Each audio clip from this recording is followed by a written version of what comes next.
Nama saya Jida Timsyen dari SJKC Chongtan.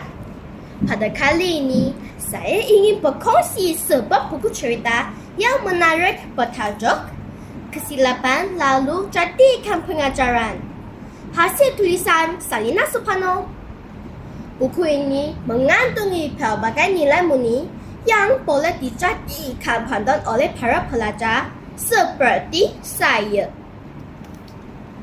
Cerita ini mengisahkan seorang murid bernama Helmi yang terlalu lekat dengan hiburan seperti televisyen dan permainan video.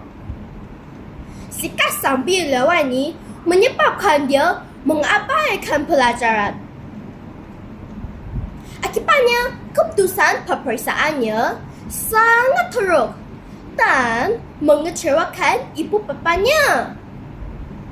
Helmi berasa sedih dan mula menyesali sikapnya yang tidak bertanggungjawab.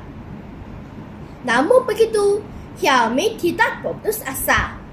Dia mula berubah menjadi seorang pelajar yang rajin, tekun dan berdisiplin. Dia membahagikan masa dengan baik antara belajar dan berehat.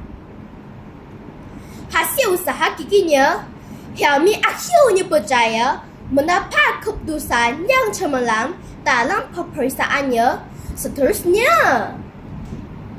Perubahan sikap Helmi telah menggembirakan ibu bapanya.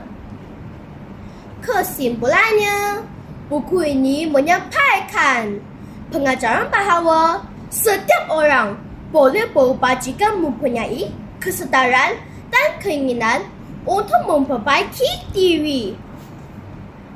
Saya amat mengusulkan buku ini kepada rakan-rakan kerana ceritanya menarik dan syarat dengan nilai-nilai yang positif. Sikap rajin, berdisiplin dan tidak mudah berputus asa merupakan kunci utama kejayaan. Sekian, terima kasih.